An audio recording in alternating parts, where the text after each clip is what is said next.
namhlanje. I keep saying with December namhlanje like khona into enkulu engizoyenza noma khona into enkulu engiyenzayo. Actually there it is. Welcome back to my YouTube channel, Sugars. My name is Nomzamo Shangase and this is my YouTube channel where I speak about all things books, DIY and lifestyle. If that is your kind of jam or one of the things that I've mentioned is your thing, please don't forget to hit that subscribe button, hit that little bell to get notified every single time your homegirl post a video. This is my big thing, okay? This is what we hear. I'm doing a little live reading vlog. I'm currently on page 35, like in the beginning stages. It's still very new. Today actually is the 16th of December. The reason why I'm reading this babe so slowly is because there's a lot going on in my life right now and it's not even fun stuff. I'm literally trying to financially invest in myself. So far it's like introduction, you know, getting to know the characters. It's about these 4 guys who are friends from college and they are embarking on this journey of being in New York and pursuing their careers and finding who they are. The writing flows so well. I'm looking forward to the pain. I'm looking forward to the heartbreak. There's gonna be load shedding in about like 30 minutes. We're in the ghetto. Follow me on this journey as I embark on reading like 700 and some change pages. I think it will be great for me to update you guys like every 100 pages, but also if something happens, if something, you know, like touches me deep within, I will definitely update you guys and let you know. Without further ado, let's get right into this video.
Today, welcome back to my YouTube channel. I hope that you guys are well and you're good. You know, another year. Today is the 1st of January 2023 and I'm still reading A Little Life. I don't have time to read as much because I have to work. I'm here to give you guys an update. If you don't know what A Little Life is, apparently the saddest book anyone could read. I love sad shit. I love to cry. So we follow these 4 friends, JB, Malcolm, Willem and Jude. I don't like how they are silently being there for Jude, like Malcolm, JB and Willem, and not being vocal about them having worry about Jude. Jude is going through something. He's definitely going through something. I just don't know what it is, but he's definitely going through something and nobody is talking about it. Yeah, no, you guys are enabling him and you guys are further perpetuating him not talking about this, him further hurting himself emotionally and physically. So I'm judging the 3. I am enjoying the writing here. The writing here is amazing, guys. And how Hanya like explains things and the feelings and how the most mundane of things, like Jude taking a walk on Sundays. how Jude was feeling when he was tutoring this boy, how JB felt about his work, how Malcolm felt like being kind of like in the shadow of his parents, how Willem felt not knowing what's going on with his sexuality and what's going on with his life, basically. Guys, I love it. Like, Hanya has made the most mundane things seem extraordinary and so beautiful. I just love that. Very much invested in these characters. Like, I am into their lives. I want to know what's going on. Hanya has done this thing so beautifully of making you be interested and wanting to know about these characters. So done beautifully. I wonder how long it took Hanya to write this book. And I think the heartbreak, whatever happens, it will get to me because these people, they are my friends. I care about them. Yeah. Anyways, that's all. I'll talk to you guys later.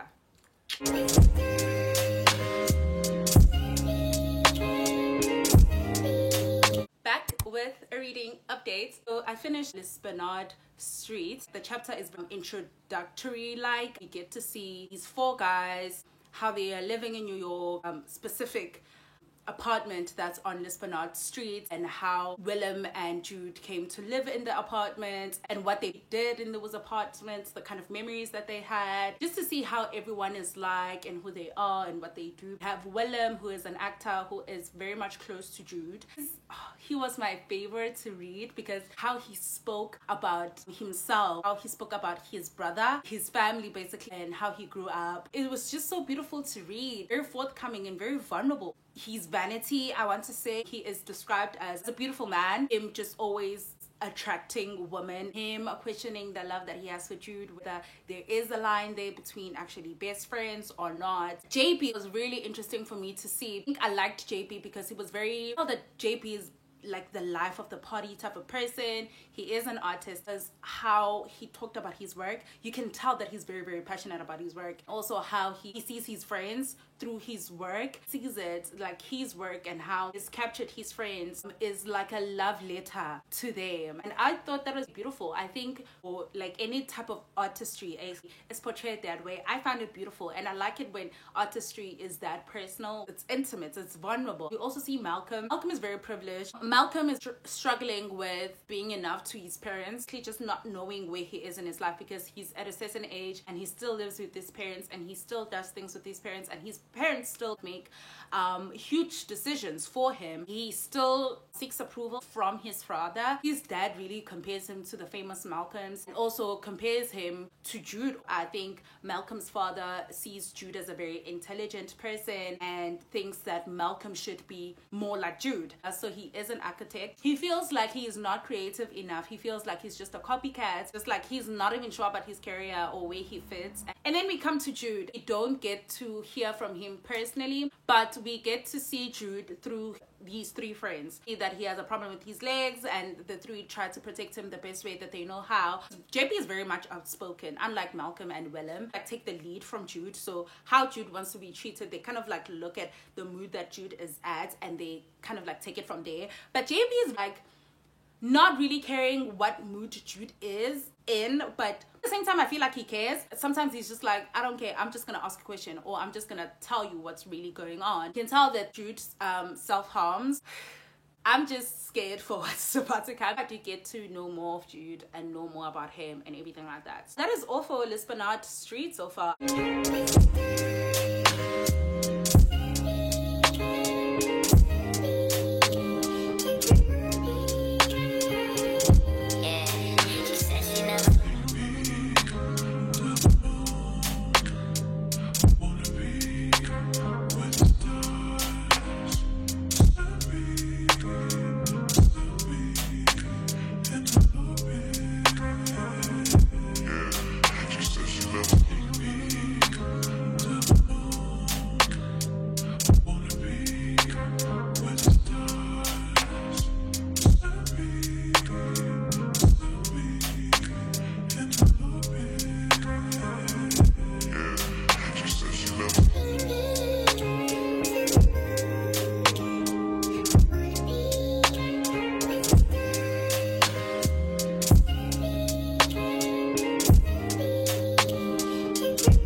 just finished The Postman.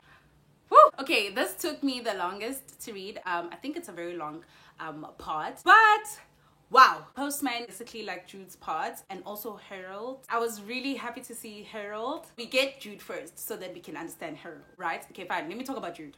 I don't know if I've said this before, but with Lisbon Art Street, I felt like Jude was emotionally manipulative. Like, he would dodge questions that regarded his mental health, and he was not even elusive, but he wanted to shut down the subject with his friends, especially with Willem, who I thought maybe he would be more open to Willem to talk about that and him actually needing help. He does self-harm, but I understand why he doesn't anymore. I feel like Homeboy has been through a lot. There aren't any specific direct mentions of what really happened to him, but it's bits and pieces. I'm just, I don't know if he will say directly what really happened to him, but when I catch you, Brother Luke, I don't even know what you did, but when I catch you, fine. Him explaining how he was treated in the monastery and how they didn't feed him for days. He was physically abused. I just want to cry even thinking about it. You can just tell that he has been through a lot though. And I was very excited that we finally get to hear from Jude, because I think it can be a bit unfair to make certain assumptions about a character when they haven't pleaded their case. Now I felt like I judged too soon. I grew up in the monastery. You get to see how his life was in the monastery and how he was treated and how he was leading up to going to high school and varsity and everything like that, and you understand why he has lost hope in certain things. There's this professor lecturer of Jude's who is Harold, and you get to see how their friendship actually grows, progresses, you know, from being student to teacher to creating a friendship. Harold shows some sort of kindness and a glimpse of a father figure to Jude. I'm so happy for him that he got to experience that with Harold. Also interesting who Jude chooses to trust and how much trust, like, you have to prove yourself to Jude. I want to talk about Harold. If Harold was my professor when I was studying law, I would have been far more passionate about law, because how this man talks about the law and just how he even thinks, it's just really fascinating to me. There's a speech that he gave and I was like, yeah man, if I heard that first year, I'm sorry, I probably would have been fun. I really like Harold. I like his mind. I like how he thinks about the law. I think it's really, really fascinating. But also, I think I like Harold as a person. And I was shocked to even get a background of Harold and how he grew up and how he was as a boy, how he was with his first wife and how he was with his second wife and with his child. I think it was a great way to introduce Harold and to also better understand Harold. And Harold is a real one. What Harold did made me cry, and how Andy reacted to that, same. Jude truly deserves that, guys, and I can't see anyone better to do that besides Harold. In Jude's fears, it kind of comes across as him being emotionally manipulative to his people, and seeing Jude being a role model also to Felix was really, the end was just like a full circle fucking moment. Wait a minute. With how things are going right now, things are so good currently in Vanities right now, and things are like really, really good. I'm just like so happy for Jude that he is experiencing this, guys. Like, page 204 wrecked me. I feel like this basically summarized who Jude is. It was at these moments that he found college most enjoyable. He was in a warm room, and the next day he would have 3 meals and eat as much as he wanted. And in between, he would go to classes and no one would try to hurt him or make him do anything he didn't want to do. Somewhere nearby were his roommates, his friends, and he had survived another day without divulging any of his secrets, and placed another day between the person he once was and the person he was now. It seemed always an accomplishment worthy of sleep. And so he did, closing his eyes and readying himself for another day in the world. When you read other parts, like he started with this, and you really didn't understand as to why he would say that, why he was feeling such immense gratitude. Before actually that chapter ends, you understand why he felt an immense gratitude every single day. Vanities, I think they are in their late 30s. Malcolm.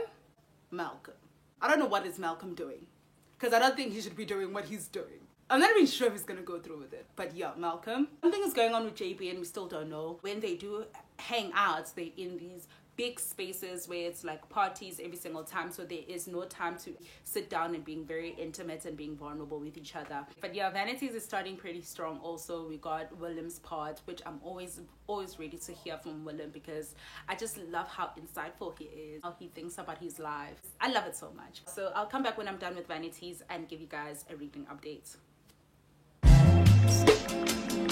We engage, we embrace so much pain, hopelessness and this pain on my chest. I feel restless, I'm a mess. I've been sad. Hi guys, a reading updates. I'm currently on page 335. Actually lived in the middle of a chapter, guys, because that's how much I was like, I can't take it anymore. So the axiom of equality broke my heart. But before we get into that, let's get into Vanities. In Vanities, we get to see them, I think, being in their late, I want to say 30s. Jude has a new place. His career seems to be like really taking off. He's like at a really good place, but for some reason he fails to see that, because he doesn't see himself as a normal person as yet, because of the scars that he has and the limp that he has. Even the reason why it took him so long to move out of Lisbonot Street was because he was still saving up to have these multiple surgeries to get rid of the scars or make the scars better, so that he can be quote-unquote normal person. I don't know why I was shocked, because he's still hurting himself. When I read that part, I was like, okay, so this is going to be an ongoing thing for the rest of his life. Willem is at a point with his career where he's an actor, so his work is always judged. How he looks is always judged. How he acts, how he does things, it's forever judged. I don't monologue with himself where is his work ever good enough and how it will be received by the public. It's like seeing him in terms of his relationships. You have to know that Willem comes as a package with Jude. I always love Willem. Willem is my favorite character to explore. I still can't believe that he married Sophie, guys. Like, he really went through with it. I'm not sure if that boy is happy. No, I'm not getting part of Malcolm, and it's bothering me and my homegirls. But I'm so happy for him in terms of his career. He's doing so well. JP broke my heart here. I didn't see JP doing drugs. JP has always been self-centered, very selfish, very everything is about me. But here also annoyed me. JP is the type of friend that never wants to understand you, but always wants to be understood. Like, at some point I was like, also, maybe Jude should let loose a little. Then I understood. I was like, no, Jude has boundaries. And JP failed multiple times to respect and accept those boundaries. I understood why Jude did not forgive him for what he did. And what he did hurt me towards the end, because you can tell that he's very, very sorry about it. But in Vanities, you see the breakup of the friends. You get to see how Willem and Jude are one side and Malcolm and JP are one side. Willem is at a point like, I'm not sure what this is, but this is definitely not friendship, and it's definitely not what I signed up for. Andy and Willem had a fight. And I remember when Andy was shouting at Willem, and I was like, it's unfair to blame Willem, because Jude doesn't tell anything to anyone. Like, Jude doesn't say anything. And for some reason, people around Jude keep pointing fingers at themselves. And I'm not saying we should blame Jude, but also, let's hold my nigga accountable. Jude has always been prepared to not have people in his life.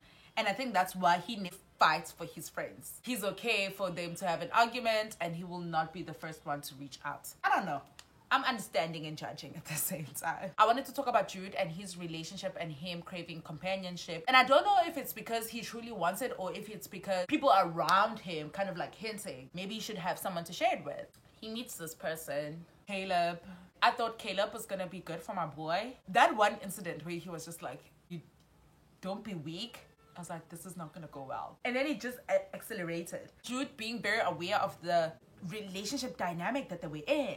I know that I'm in a toxic space right now, but we know that we're not gonna get this from anybody else. That's the reason why I keep going back, and that's the reason why he keeps coming back to me. So I've been very sad without any reason why. I'm going to be reading this book. We currently have load shedding, so that's gonna keep me company for some time. And then I'm gonna start the happy years.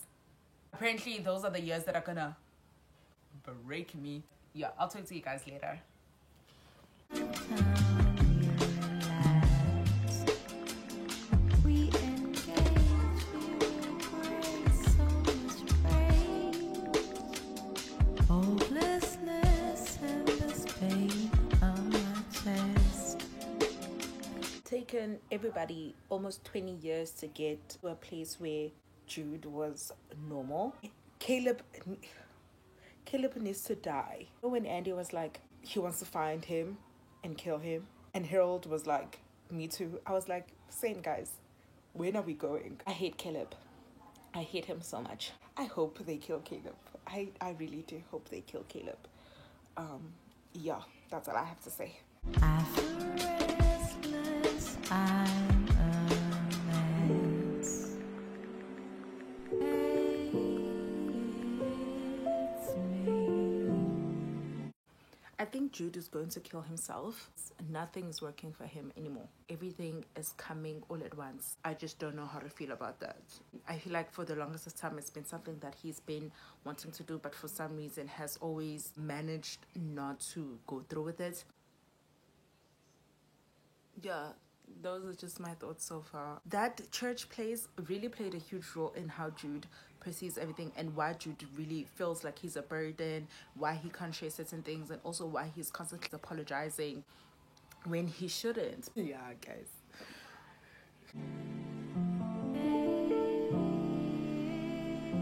It's me. Play your key. Play your keys. For today I feel relieved. For today I want to leave. For today I am complete. For today I want to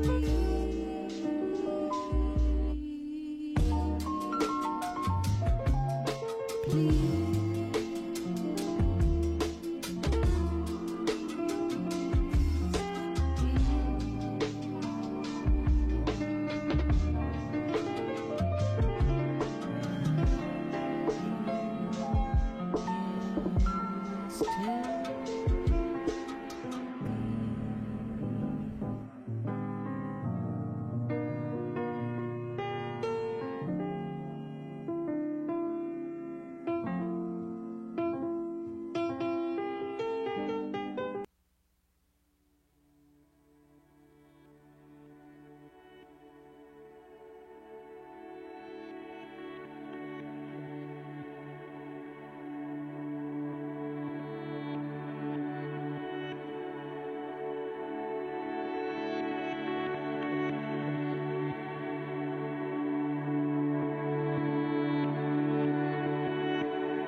today, another update. I'm currently on page 505. I'm currently on chapter 2 of the Happy Years. I don't think I gave you guys updates of the axiom of equality, and I don't even remember where I last left with my updates. You're seeing Jude being triggered, and we see him taking us back to how everything basically started. Even though brother Luke was always alluded, was always in the background, and we know that he did something bad, we just didn't know what it was. Jude finally goes like in detail of what went through between him and brother Luke. By the time I finished this chapter, I was mad. The things that man did to Jude, I think that's how your life is supposed to be, and Jude just sees himself as being on earth, being treated this way. It broke my heart to even hear him say that, even though it was always alluded, the things that were done to Jude. When you finally read them, I was not even heartbroken, I was not even sad, I was mad, guys. I was pissed off. There was a point Jude was like, I started counting all the men that brother Luke brought, and at some point the number was just too high. I just stopped counting.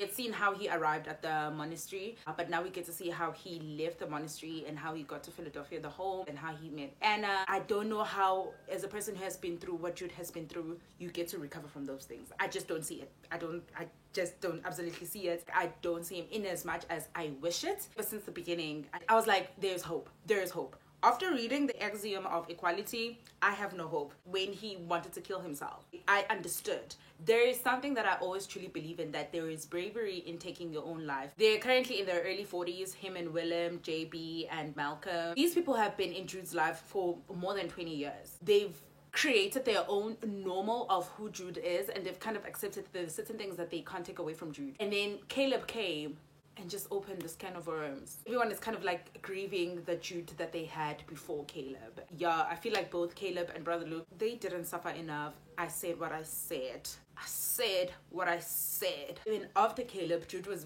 very, very scared. Between like the happy years right now, I don't wanna lie, I'm really happy with the happy years, but I don't want to be naive and think that it's going to last. The person who likes sad stuff, it's taking the cup. I just want to say again, if I haven't said it, the writing, it's magnifique. Surprised that Malcolm is still married to Sophie. I said what I said.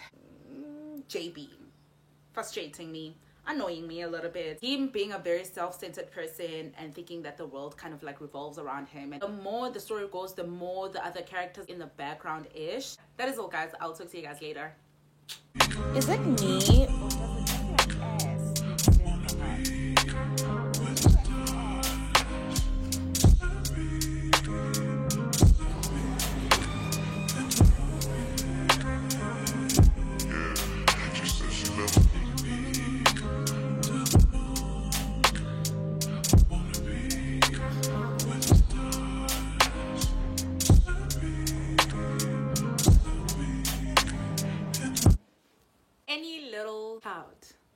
Any little gray cloud, any little sadness, any little bit of rain.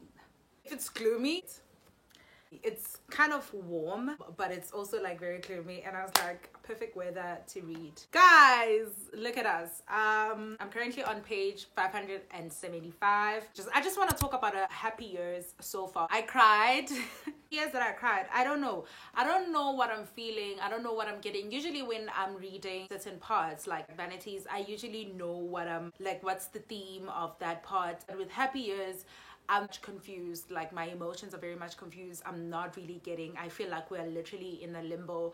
I'm very nervous. Jude is a funny man, and his jokes are very but yeah, my favorite part was to see Willem trying to understand his feelings towards Jude. I think he understands the magnitude of being with Jude, that you can't just be with Jude and think it's going to be casual and you think that you can leave whenever you want to. You kind of have to be committed. So he was having those conversations with himself, and also just thinking for himself is like, am I having these feelings towards Jude because of what happened to him? Am I feeling sorry for him? Am I thinking that I'm the one that can save him? Also just realizing that he can't. Sometimes there's just that people can't be saved. He got the picture that he just has to love Jude for who he is, not the Jude that he's wishful thinking for. I really just enjoyed seeing that and going through that pain. Also, like the fight that they had in the shower. I was not okay. I was really not okay because I was like, Willem. But also at the same time, Jude, like, I have never been so confused in my life. Yeah, guys, I'm really heartbroken. Emotional toll of this book is just like really weighing on me. And now that we're going towards the end, you know, finally learning of what Jude went through, it's unimaginable things. He's going to be in his 50s soon. He still has this trauma. What I'm getting is that Jude never grew up. He stayed, I want to say he stayed 15. Wait, I want to read it to you guys. That part broke me. And he said on page 560, no longer would he trust people so quickly. No longer would he have sex. No longer would he expect to be saved. And after that became Jude that we know from college. Really emotional with this book. I'm really sad. It is doing the things that I wanted to do. You guys know I love sad stuff. Yeah, this is just a different kind of emotional toll that I have. Willem and Jude, they have this knowing of there's this pain that is undescribable. Man, I don't know how Jude literally woke up every single day and was like, oh, okay, fine, I'm gonna continue to live. What I think, this is my personal opinion. Sometimes when you just like, I do not want to be here anymore, and then people around you will totally freak out and be like, oh my gosh, but you have so much to live for. And I think I've said this before, that I don't think Jude can heal. He will never heal. I'm sorry if I'm talking a lot, but another thing that I'm saying here is that it's not necessarily the bad stuff that gets me, but it's the glimpses of happiness, because I know what this man has been through, and seeing him happy in those small moments.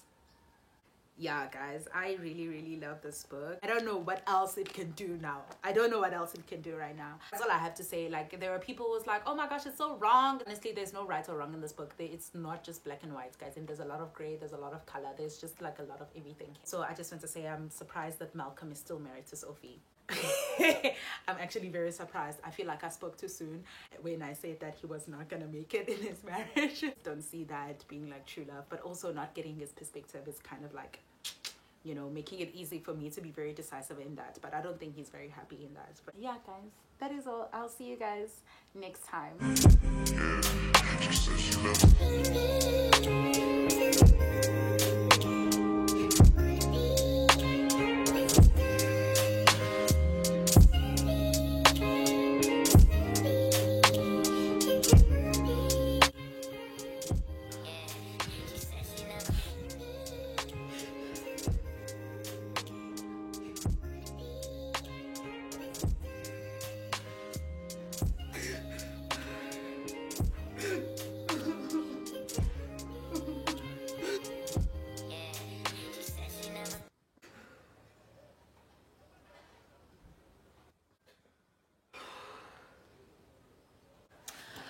I'm literally not going to show myself because I look a hot mess.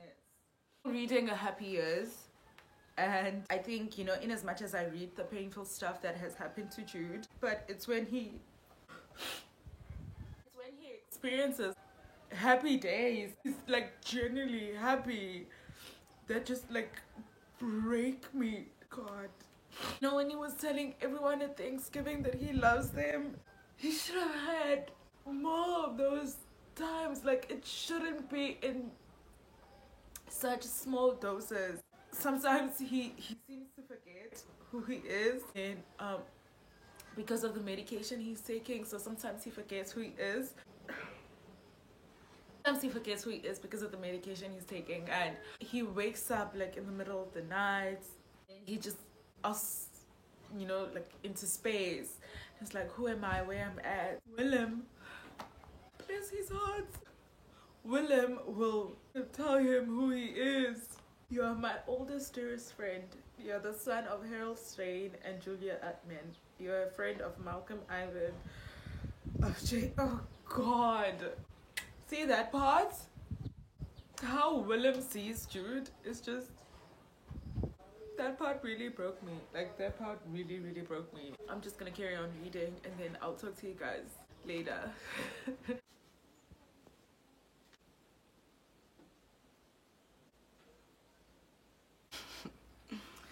So I'm going to try do this clip without crying. I am currently on page 635. Like, that's how far I am. On Dear Comrade. I just started. I had 2 meltdowns. A Happy Years. They actually jinxed it.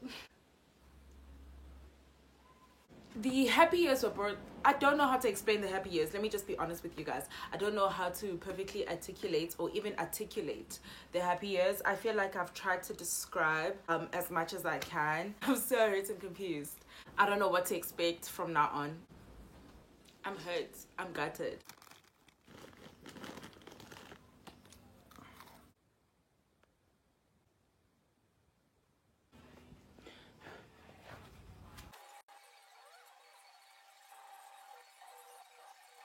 I am here to try again, record the last 3 parts, hoping that as I'm recording this, I do not cry. You know that Kim K ugly cry? I have that cry.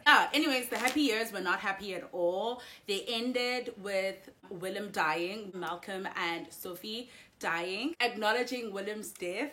Kind of felt very real for me, like too real for me. I didn't like that. Willem was my favorite to read. For him to die like that, I was very sad. Well, it was a bunch of bad stuff, like Jude cut off his legs because he had an infection then and was deteriorating his health. He had to amputate. Jude is grieving the loss of his leg. From Willem's point of view, we see him taking us through the dance of that time where he's just like, every day it was a holding your breath type of thing. Is there an infection? Is he in pain? Is Jude in pain? There was always something to worry about. Towards Willem's death, you get to hear him actually talk about how they were finally at a place where they were breathing, where they were okay, where they were having plans and looking forward to the future. Just by the way Willem was speaking, you can tell that he was at peace. That is all for the happy years, guys. Happy years, but just a confusing time for me, a happy time for me, and a very devastating time for me. Dear Comrade, we see Jude trying to have a life without Willem and Malcolm and Sophia in his life. We see him actually be delusional in tells himself these theories that Willem is away on a shoot and he's being delayed. That's why he's not coming home. That's his way of coping. We see him not eating and taking sleeping pills, starts to hallucinate and like sees Willem in random times and random places, really struggling to accept that Willem is dead.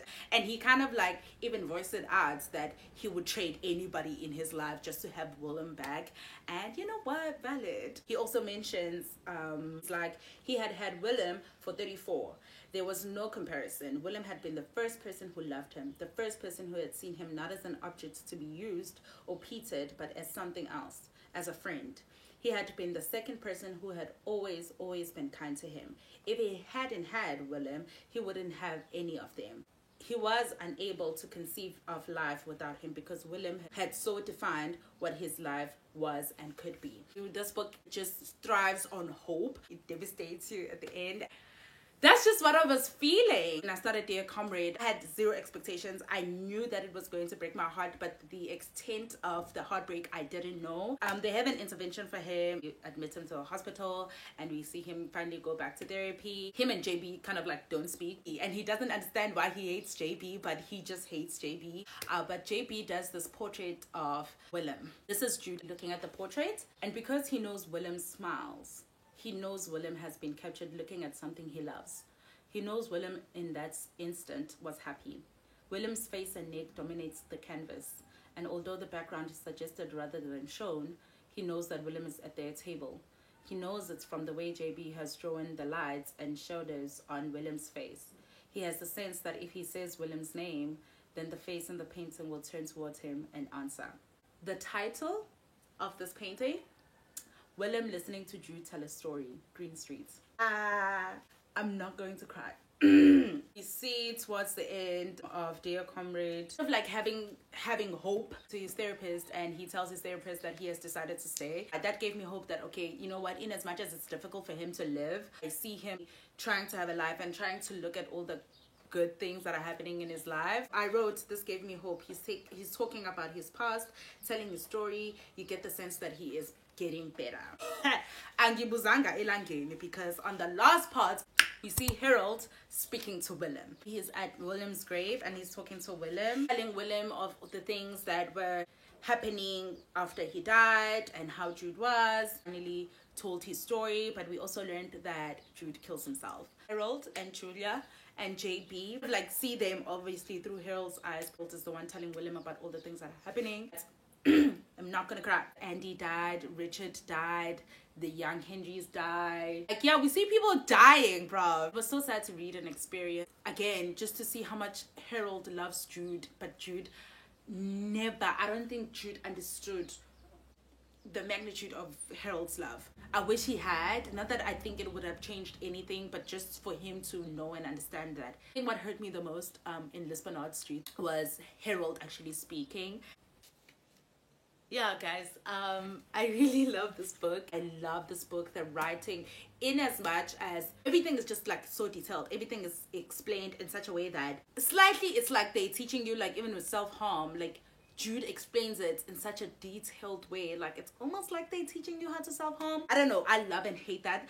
But yeah, I enjoyed this book. I love the writing. I think Hanya is mother. Yeah, these past 3 months have been super amazing. I've been enjoyed reading this book. That is all for this video. I really do hope that you did enjoy this video. If you did, please don't forget to give me a big thumbs up. Hit that subscribe button if you haven't, and don't forget to hit that little bell to get notified every single time I'm girl post a video. Until next time, sugars, thank you so much for watching. Bye.